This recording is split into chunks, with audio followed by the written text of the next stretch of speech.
A continuación, hablemos de salud mental.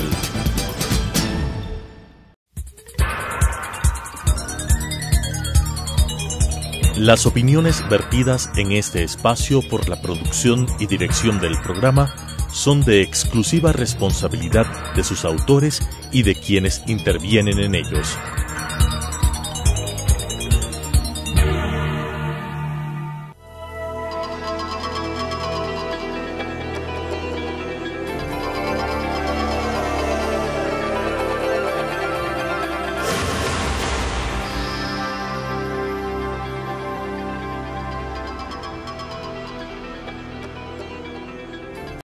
Señoras y señores, bienvenidos a que hablemos de salud mental. Señores televidentes, buenas tardes. Nuevamente en su programa Hablemos de Salud Mental.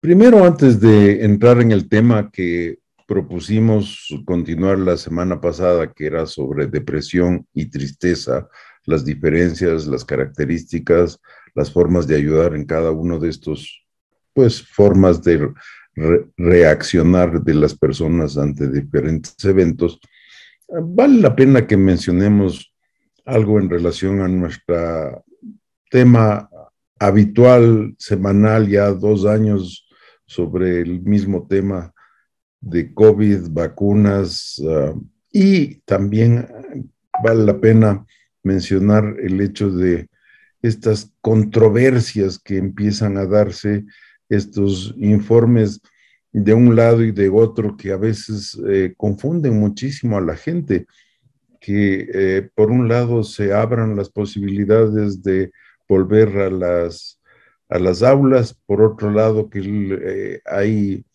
grupos que quieren que se cierren las aulas y no se acepte a los niños. Todo eso puede ser muy confuso para las personas, ¿no?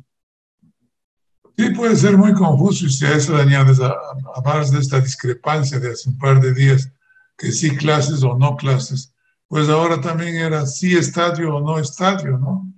Entonces, podrían estar 20,000 gentes reunidas. ¿Qué tanto influye eso en la propagación de más casos? ¿Influye más que el que vayan a clase? Esos puntos de controversia que yo creo que llegar a un acuerdo es bastante difícil. Claro, si ya se tomó una decisión de que estamos en semáforo rojo y que no va a haber público, pues manténgase en esa decisión que está basada en una serie de elementos, pues, reales, como la existencia de un virus que incrementa sus posibilidades de contagio cuando hay aglomeraciones de personas. Le cambió el semáforo en pocos días y se lo puso ya en amarillo, lo cual facilitaba justamente estas cosas. Pues claro, la gente sí se desorienta, sí se confunde a veces, lo que tú decías hace un momento. Nos dicen una cosa, nos dicen otra cosa, pero hay que seguirse cuidando, por supuesto que hay que seguirse cuidando, pero hay que disminuir también las situaciones de riesgo, ¿no? Y en eso yo sí creo que las aglomeraciones tienen un papel muy importante en la propagación de más casos. Ahora, son decisiones que tienen un carácter político, o ser empáticos ante la gente. Por otro lado, si es que gana la selección, entonces todo el mundo estará contento. Si es que pierde la selección y no había público, dirían que fue por eso que perdió, porque no había público. Entonces, una serie de cosas que no tienen nada que ver con la salud, que es lo que debería ser el patrón a partir del cual se tomen decisiones. Sí, yo creo que en eso también no debe ser muy fácil para las personas responsables de tomar decisiones, pero sí, si priman factores políticos, factores económicos, sobre todo, que es lo que más procura normalizar, por así decirlo, ¿no? Pero claro, la salud sigue en riesgo. En todo caso, las noticias guayaquileñas tienden a que el número de casos está disminuyendo. En Quito, al parecer, hay un estadio medio permanente, el número de casos ha aumentado, hospitales más o menos llenos, unidades de cuidados intensivos ya con listas de espera. Así la cosa no está solucionada definitivamente y eso ya sabíamos y esto va a seguir por un buen rato. Probablemente ya el número de casos y ya con una mayoría de casos ya casi exclusivamente de Omicron, las demandas de atención hospitalaria ingresados, no estoy hablando de consulta externa, pero ingresados será cada vez menor, las de UCI cada vez menor y ojalá sigamos el patrón que vemos en otros países en Europa, como lo que se está observando en España, en Alemania, pese a que hay muchos casos nuevos, hay muy pocos de hospitalización. Inclusive han empezado a liberar cierto el uso de mascarilla en espacios públicos, ¿no? Sobre todo Francia. Pero eso también es alentador.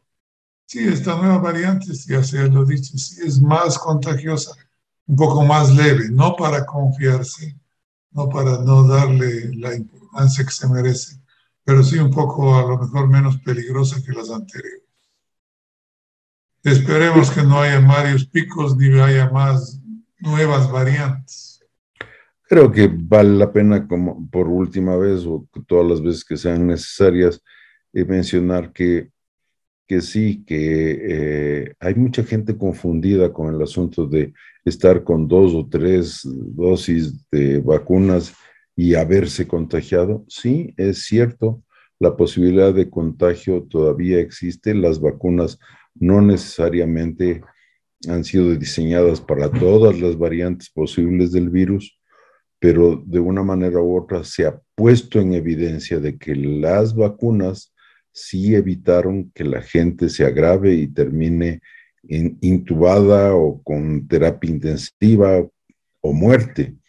Eso sí ha sido definitivo y hay que reconocer, la vacuna ha jugado un papel importantísimo en disminuir sustancialmente el número de muertes debidas a coronavirus. La gente que se agrava son por otro tipo de enfermedades concomitantes y la gente que no ha sido vacunada. Las vacunas han jugado un papel preponderante e importantísimo en disminuir el número de muertes a nivel mundial. Sí, felizmente al parecer ya vamos por el 90% de la población vacunada. Se está ya pensando en vacunar a los niños menores de 3 años. Entonces, todos estos avances van a ser importantes para intentar mitigar la velocidad de transmisión y las consecuencias de esta pandemia, ¿no? Bien, ahora sí nos podríamos dedicar al tema depresión y tristeza.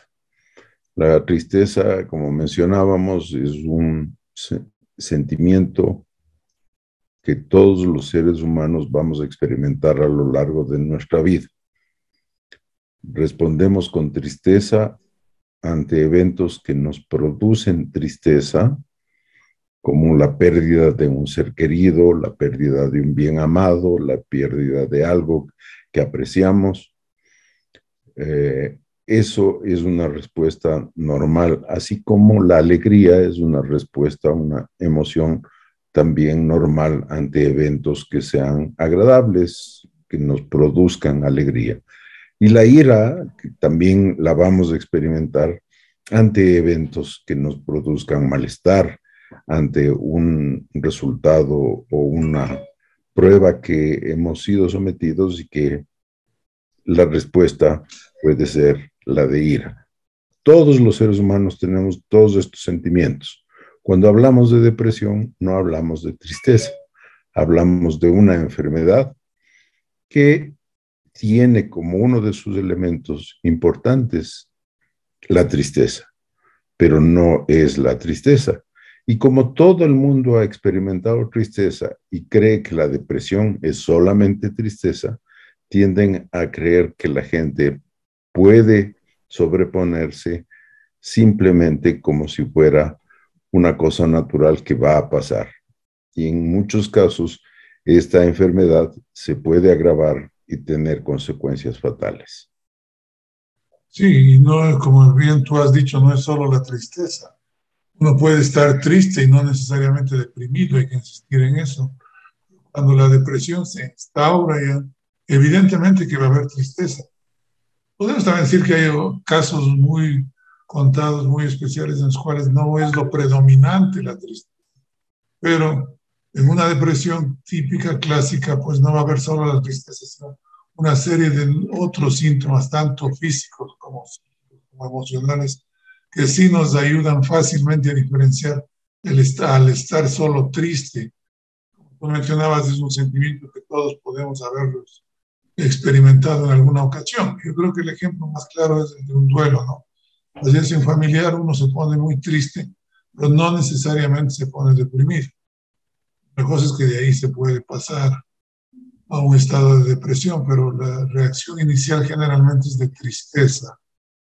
Y eso sí, pues tiene su propia evolución, eso va a estar sujeto a factores de tiempo, a factores de intensidad para irse resolviendo.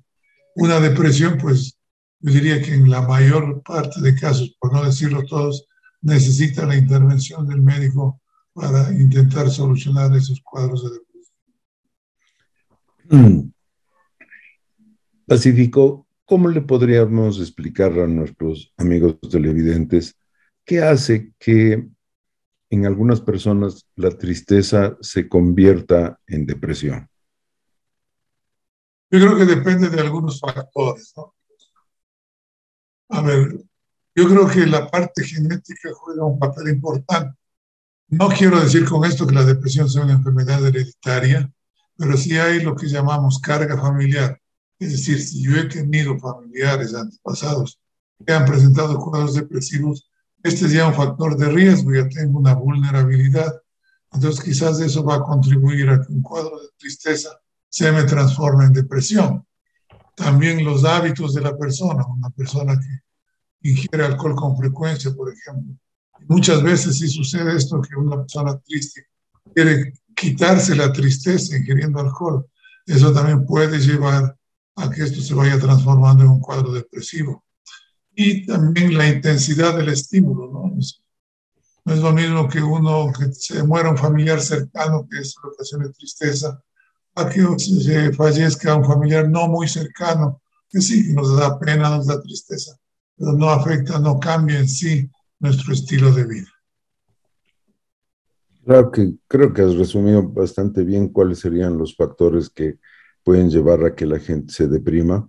Yo tal vez añadiría esta especie de estrés crónico o elementos que permanentemente, en forma reiterada, están incidiendo en que una persona pueda ir como desgastándose ante situaciones como, por ejemplo, un ambiente de trabajo desagradable, que tienes que mantenerlo y tienes que mantenerlo, pero ese ambiente te va como minando poco a poco al punto de que va a convertirse en un estado depresivo.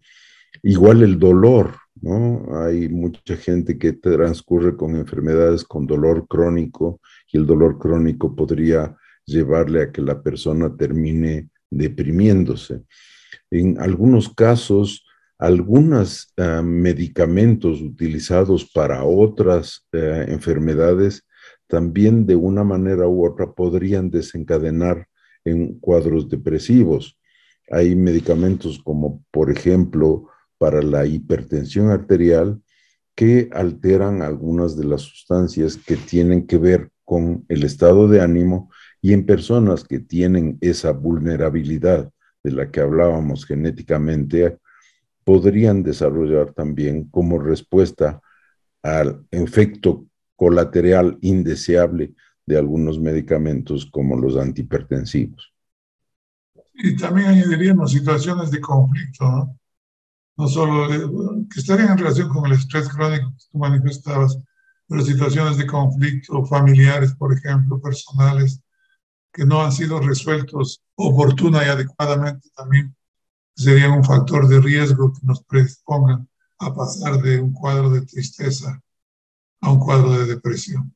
Enfermedades físicas, enfermedades crónicas, enfermedades terminales, pues es evidente que también influyen para que se dé este cambio, este switch de un cuadro depresivo, de un cuadro de tristeza a un cuadro depresivo, que no siempre va a pasar también, ¿no? Hay que aclarar eso. Hay personas que simplemente liquidan su tristeza, con el tiempo eso se va atenuando y ya, y no la siguen teniendo, y no es que todos los tristes se van a poner depresivos, de mucho. Si podríamos tener un símil que sea entendible para muchas personas, hay familias en las cuales hay antecedentes de diabetes en los miembros de la familia. Eso no quiere decir que todos van a desarrollar diabetes. Algunos incluso van a comenzar con una diabetes muy temprana, como diabetes juvenil. Pero la gran mayoría van a tener una vulnerabilidad para desarrollar diabetes, sobre todo si es que aumentan de peso, por ejemplo. Si hay un incremento de peso, este elemento que es un estresor crónico, aumento de peso o gordura, lleva a que la expresión del gen de diabetes se haga manifiesta o se manifieste y por lo tanto desarrolles lo que se llama una diabetes tipo 2. Eso es algo parecido a lo que podríamos pensar que ocurre en personas que tienen antecedentes familiares. No quiere decir que eso va a ser suficiente para que se desarrolle una depresión, pero si tiene un elemento de estresor crónico, llámese físico, como el dolor, por ejemplo, o social, como un mal trabajo, o familiar, como un ambiente que de una manera u otra está deteriorándole a las relaciones interpersonales, ese estresor podría hacer que aparezca un trastorno como la depresión. Sí, evidentemente no es una herencia directa, ¿no? Es como heredar el color de los ojos, de la estatura, pero es un factor de riesgo. O sea, quienes tienen un paciente, un familiar que ha presentado cuadros depresivos, eso hay que aclararlo, tienen más riesgo que alguien que no lo haya tenido. Eso sí es importante que los amigos televidentes lo tomen en cuenta, ¿no? No es una herencia directa que tuvo, ya tiene que sucederle lo mismo necesariamente. Ahora, en cuanto a la parte de tratar, que se mencionaba, el médico es el que puede ayudarle. Desde luego, los médicos están en condiciones de prescribir medicaciones que tienen un efecto que se llama antidepresivo. Son los medicamentos en general denominados medicamentos antidepresivos. Estos deben tomarse por un tiempo adecuado, en dosis adecuadas, pero no es la única forma. Probablemente es la más rápida, la más efectiva.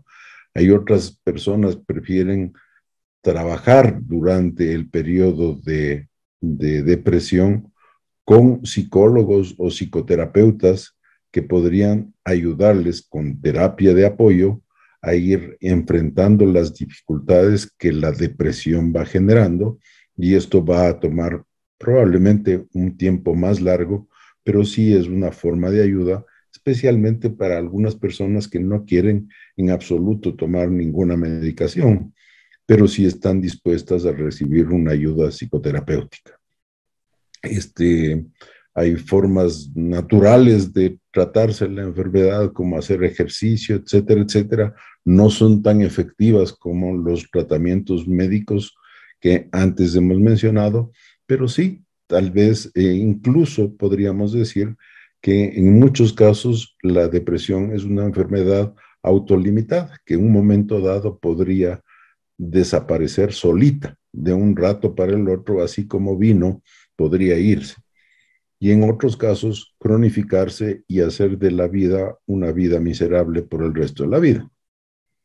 Sí, tenemos los dos extremos. Yo diría que buena parte de los casos vemos en sí los psiquiatras, pues ya son casos complicados o son casos que han pasado ya por otras formas de tratamiento. Con frecuencia vemos que el paciente nos dice, ya me estuvo viendo un profesional psicólogo, el paciente nos dice, ya me han dado remedios naturales, ya he hecho tal o cual cosa, dieta, ejercicio.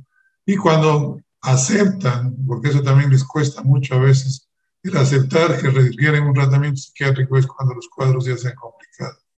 Tú decías muy bien, hay episodios depresivos leves que con la psicoterapia adecuada, pues, yo diría que inclusive en poco tiempo remiten los síntomas y la persona queda muy bien. Pero depende de una serie de factores. ¿Qué precipitó eso? Si es que hay o no carga familiar, si es que hay o no factores estresantes continuos. Eso también hace más fácil o más difícil ese tipo de tratamiento psicoterapéutico. Los medicamentos yo creo que son excelentes, pero hay que tenerles la suficiente fe y continuidad para que hagan efecto. Ese es otro tema importante. Hay gente que en un par de semanas, en un mes ya quieren estar en buenas condiciones porque ya están tomando medicamentos. Lamentablemente, pues eso no ocurre en buena parte de casos. Se requiere un poquito más de tiempo y de continuidad del medicamento. O a veces inclusive de tratamientos combinados con la psicoterapia también.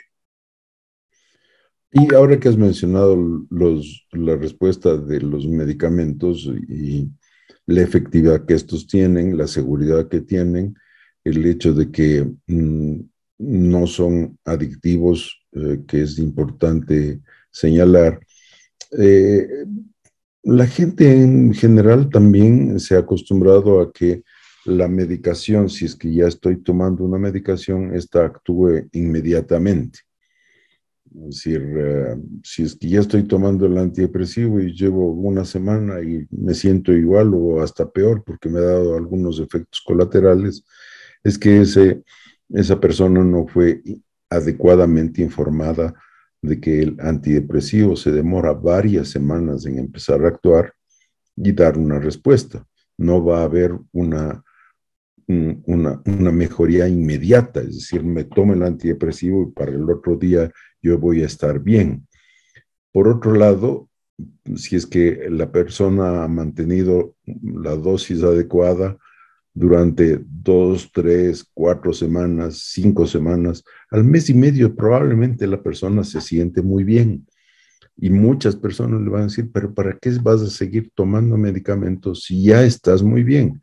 Y eso también viene de la experiencia con otras áreas de la medicina, es decir, si es que me duele la cabeza y ya me tomé una aspirina y ya no me duele la cabeza, ¿para qué me voy a tomar otra aspirina? En ese caso es absolutamente cierto. Pero en depresión se debe mantener la medicación durante un tiempo lo suficientemente largo para evitar recaídas. ¿Cuánto? Esa es la pregunta. Generalmente la mayor parte de las guías de tratamiento en base a miles de casos hablan de 1 año para un tratamiento de depresión, de un cuadro depresivo. Sí, ese es un punto importante que siempre hay que insistir a los pacientes. Usted ya está muy bien, el 95% de los síntomas ya se han controlado, usted se siente muy bien, está haciendo una vida normal, pero la recomendación es completar los tiempos referenciales que nos dan estas guías de tratamiento. Como tú mencionas, pues son elaboradas en base al estudio y al seguimiento de miles de pacientes. Me siento muy bien, pero tengo que cumplir al menos los tiempos referenciales que se recomiendan. Bien, entonces la próxima semana les ofrecemos hablar de los diferentes medicamentos con los que se trata la depresión. Por el momento nos despedimos, les deseamos la mejor de las suertes a nuestros compatriotas en el enfrentamiento contra Brasil y nos vemos la próxima semana. Esperemos que sí den una alegría a la población que ya está soportando bastantes penurias en estos últimos años. Hasta la próxima semana. Su pronóstico, doctor, 1-0 al menos. Ya está 1-0 el Ecuador. Ya está 1-0. Yo no sabía por qué estabas alzando, habrías estado viendo. Claro, ya estamos 1-0. ¿A favor o en contra? En contra. En contra, entonces.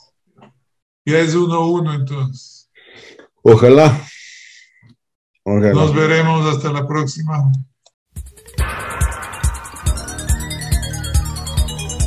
Las opiniones vertidas en este espacio por la producción y dirección del programa son de exclusiva responsabilidad de sus autores y de quienes intervienen en ellos.